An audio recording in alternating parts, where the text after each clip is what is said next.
Olá, graça e paz da parte de Jesus Cristo, nosso Senhor.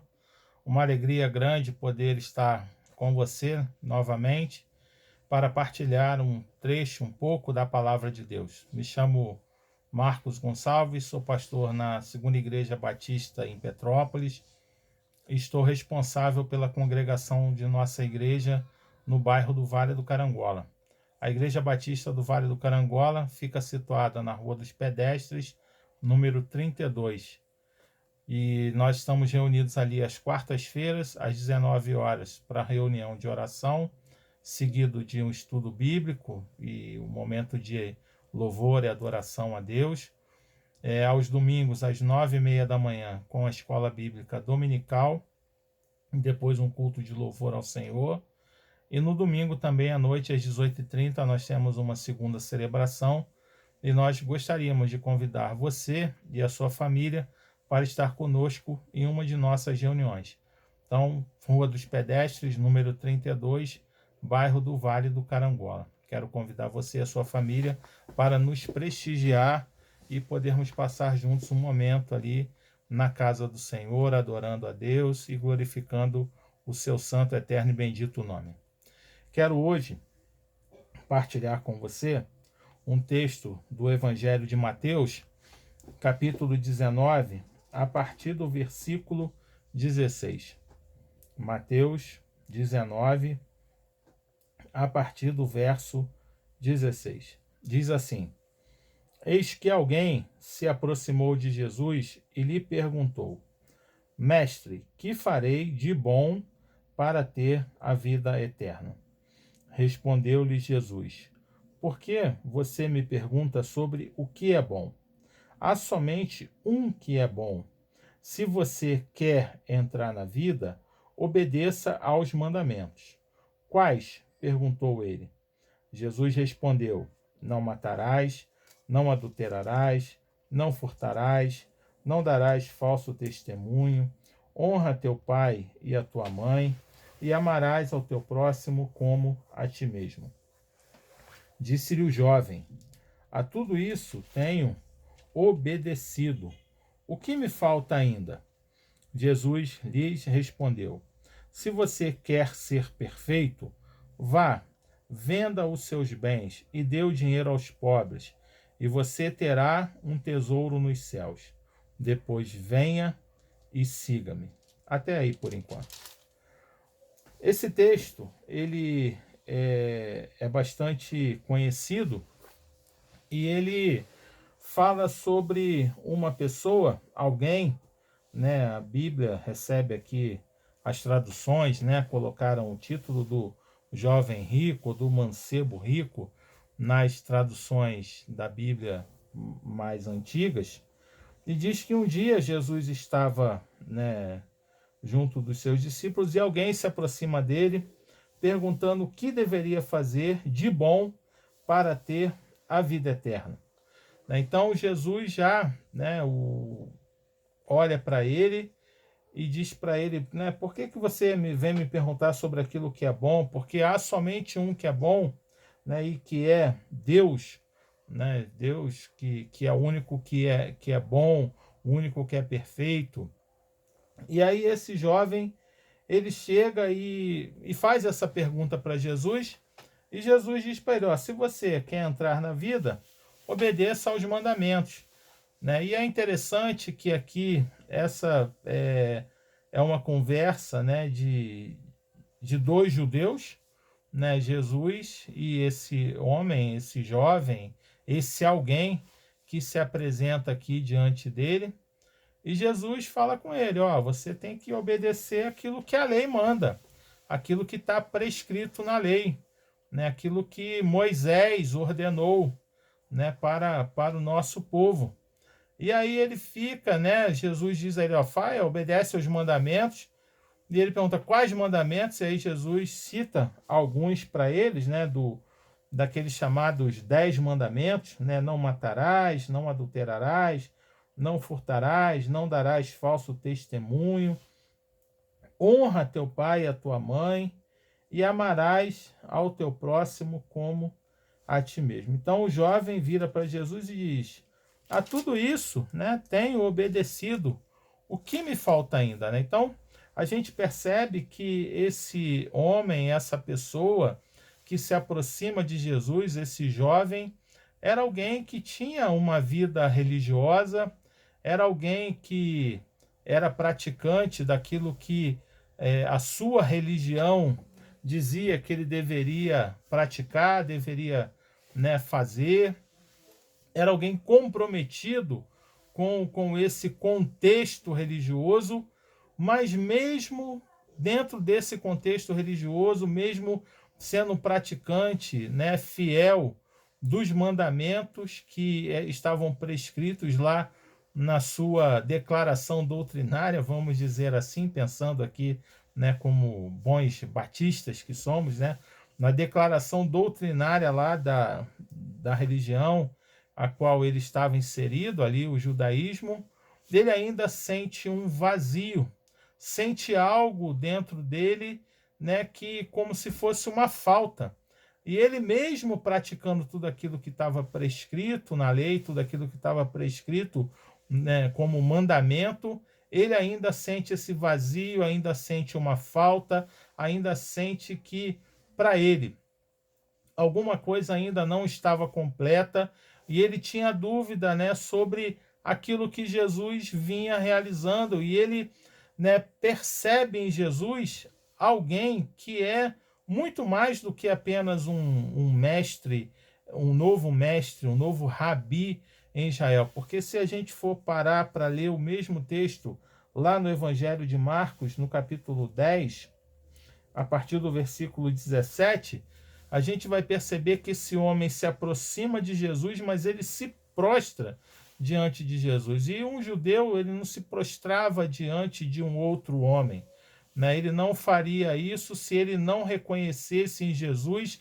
aquele que tinha as credenciais, né, do Messias, aquele que viria restaurar, né, todas as coisas ali em Israel, aquele que era a esperança de Israel. Esse jovem, ele consegue perceber em Jesus esse que era o restaurador de todas as coisas em Israel, né? Aquele que traria a plenitude de vida para o povo, né? Nesse conceito, né, judaico, talvez, não estava presente essa coisa de uma vida eterna como um tempo futuro, né, que não acabaria nunca, mas era muito mais alguns tradutores falam de um tempo que estava muito mais relacionado à qualidade do tempo que viria, né, essa restauração de todas as coisas, essa mudança,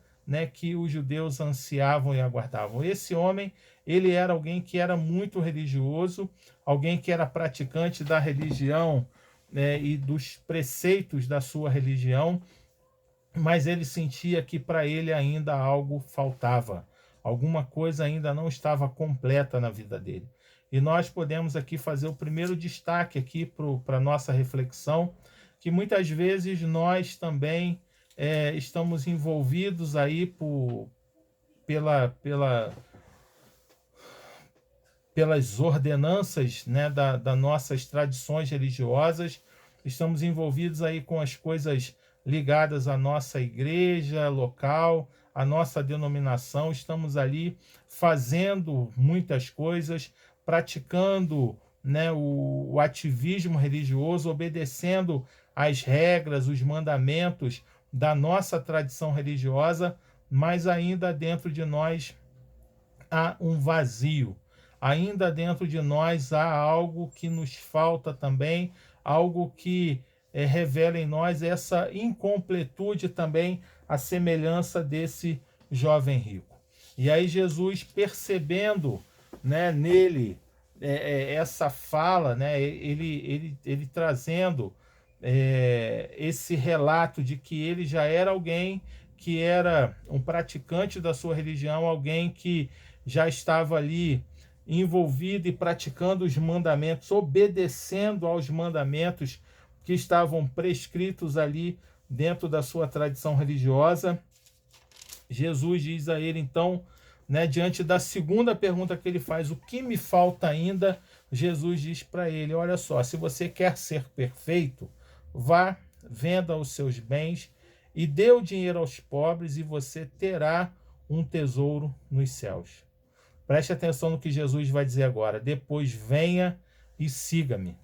Jesus não estava para ele ordenando a ele um novo mandamento, que era o de vender todos os seus bens e distribuir todo o seu dinheiro para os pobres, para que ele pudesse herdar um tesouro nos céus. Jesus não estava prescrevendo para ele isso como um novo mandamento, como mais uma coisa que ele teria que fazer, mais uma coisa que ele teria que praticar apenas, mas principalmente o que Jesus está querendo destacar é que era necessário que essa falta que ele sentia e que trazia dentro do seu coração, ela só poderia ser preenchida no relacionamento desse homem com o próprio Jesus, com o próprio Mestre, com o próprio Senhor da vida.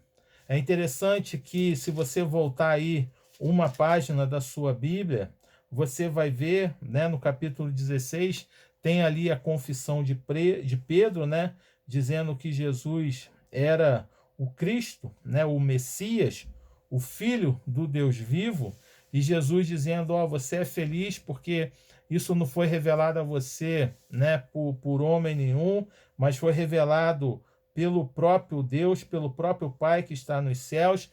E Jesus diz a ele, e eu te digo que sobre essa declaração eu edificarei a minha igreja e as portas do inferno não poderão vencê-la.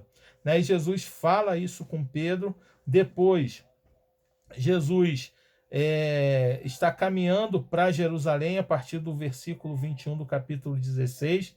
Jesus estava caminhando para Jerusalém, diz o versículo 21, que desde aquele momento Jesus começou a explicar aos seus discípulos que era necessário que ele fosse para Jerusalém e sofresse muitas coisas nas mãos dos líderes religiosos, dos chefes dos sacerdotes e dos mestres da lei, e fosse morto e ressuscitado ao terceiro dia. Então Pedro diz, Jesus, né, chama para Jesus à parte e começa a repreender Jesus, dizendo, nunca, Senhor, isso nunca te acontecerá. Então Jesus vira-se para Pedro e fala, para trás de mim, Satanás, você é uma pedra de tropeço para mim e não pensa nas coisas do céu, de Deus, mas nas coisas dos homens. Né? E Jesus diz para todos os seus discípulos, se alguém quiser seguir-me, quiser acompanhar-me, negue-se a si mesmo, tome a sua cruz e siga-me. Pois quem quiser salvar a sua vida, a perderá. Mas quem perder a sua vida por minha causa, a encontrará. Pois o que adiantará ao homem ganhar o mundo inteiro e perder a sua alma? Ou o que poderá dar o homem em troca da sua alma? Então Jesus diz, se alguém quiser vir após mim. Então Jesus diz para o mancebo rico, né, no texto que nós temos hoje, estamos lendo hoje, né, vai, se desprende de tudo isso aí que tem te prendido, vem e segue-me. O que faltava para aquele homem era ir após Jesus, era entrar no caminho do discipulado com Jesus, era aprender a ter um relacionamento com Jesus para que pudesse receber do próprio Deus revelado em Jesus Cristo a vida e tudo aquilo que faltava ao seu coração, para que o vazio que ele vinha sentindo, essa falta que ele trazia com ele, essa falta pudesse ser preenchida a partir desse relacionamento que ele começaria a desenvolver com o Senhor Jesus Cristo. Muitas vezes nós estamos aí atarefados, né, comprometidos com a nossa denominação, comprometidos com a nossa igreja local, vivendo um grande ativismo religioso, envolvidos, né, com os departamentos da igreja, envolvidos com o andamento, o funcionamento das nossas celebrações, dos nossos cultos, mas acabamos nos esquecendo de ter um relacionamento com o Senhor, um relacionamento diário, um relacionamento em que dia após dia nós vamos no seguimento de Jesus, vamos né, seguindo os passos do Senhor. Nós vamos andando de acordo com aquilo que o próprio Senhor nos ensina e revelou lá na primeira carta de João, capítulo 2, né? João diz assim: aquele que afirma que permanece nele deve andar como ele andou. Né? Aquele que diz que permanece em Jesus, aquele que diz que é um seguidor de Jesus, aquele que diz que é. E em João, o permanecer tem uma conotação muito especial, que é a obediência à palavra de Deus, é colocar em prática na vida aquilo que a palavra de Deus nos ensina, né? Então, obedecer a Jesus é caminhar com Ele, é obedecer na nossa vida aquilo que Ele nos ensina, né? Então, aquele que diz que permanece nele deve andar como ele andou. E nós aprendemos a andar como Jesus andou quando nós seguimos os seus passos, quando nós deixamos que ele vá à nossa frente e nós vamos andando pelos caminhos que ele vai nos mostrando, que ele vai nos apontando. Então precisamos entender que muito mais do que ter uma vida com grande atividade religiosa, com grande vivência dentro da obediência, das doutrinas, das regras e dos preceitos que a igreja muitas vezes coloca para nós, nós precisamos aprender a ter um relacionamento com Deus e sermos desejosos de seguir os passos do Senhor. Andar como Jesus andou, andar no segmento de Jesus, vivermos a nossa vida como sendo uma vida de aprendizado com o próprio Senhor. Esse vazio que muitas vezes nós sentimos e trazemos dentro dos nossos corações, apesar de estarmos comprometidos com a nossa tradição religiosa, esse vazio ele só pode ser preenchido por esse relacionamento com aquele que é o Senhor da vida, aquele que sofreu e morreu por cada uma e por cada um de nós. A Bíblia ensina, né, lá Jesus, quando ele vai escolher os seus apóstolos, né, no Evangelho de Marcos, no capítulo 3, a Bíblia diz que Jesus chamou aqueles que ele queria ter perto de si. Né? E Jesus ele continua chamando pessoas, homens e mulheres, para que possam estar junto dele, para que possam estar caminhando com ele, para que possam desenvolver um relacionamento de dependência dele, para que possam aprender a conviver com aquele que nós dizemos que é o amado de nossas almas. Que o Senhor abençoe a mim e a você, para que nós diariamente possamos nos colocar no segmento de Jesus, possamos nos colocar com ele no caminho do discipulado. E caminhando com Jesus no discipulado com ele, nós certamente seremos preenchidos, né? E essa falta que nós trazemos no nosso coração, essa falta ela será suprida e certamente nós experimentaremos essa vida, né, transformada, essa vida renovada, essa qualidade de vida, né, que Jesus diz que morreu para nos dar, lá no Evangelho de João, capítulo 10, versículo 10, um texto maravilhoso e muito conhecido, que diz que eu vim para que vocês tenham vida e tenham vida plena, tenham vida abundante. E essa vida eterna, ela começa enquanto nós vivemos aqui. Nós vamos experimentando um pouco da eternidade nesse nosso relacionamento com Jesus e que se traduz no melhor relacionamento com as pessoas que estão à nossa volta. E certamente, quando morrermos, desfrutaremos da glória eterna junto do Senhor. Eu quero orar por você, né, nesse momento, então feche os seus olhos e vamos orar mais uma vez. Pai, no nome de Jesus, eu agradeço ao Senhor por essa oportunidade de poder, ó Deus, compartilhar a Tua palavra, ó Deus, texto maravilhoso da palavra do Senhor, e que, ó Deus, nos convoca a estarmos no segmento do Senhor, a estarmos, ó Deus, num relacionamento contigo, ó Deus, que é um relacionamento diferente, um relacionamento onde nós podemos aprender com o Senhor, que é o autor da vida, e aonde, ó Deus, as nossas fraquezas, aonde, ó Deus, o vazio dos nossos corações, ele vai sendo preenchido pela doce e maravilhosa presença do Senhor. Ó Deus, essa presença, ó Deus, ela não pode ser suprida pelas atividades religiosas, pelas obediências aos mandamentos, pela obediência aos preceitos religiosos, ó Deus, mas apenas na convivência diária, ó Deus, contigo.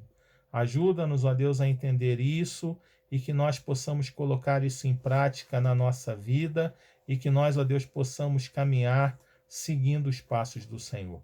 Muito obrigado, ó Pai amado, por tudo. Abençoe, ó Deus, a nossa semana, abençoe a semana das pessoas que nos acompanham, Deus, que elas, caminhando contigo, possam, ó Deus, ter os seus caminhos desembaraçados, possam ter, ó Deus, as suas tristezas dissipadas, Senhor, e possam experimentar a alegria que só o Senhor pode trazer às suas vidas e aos seus corações.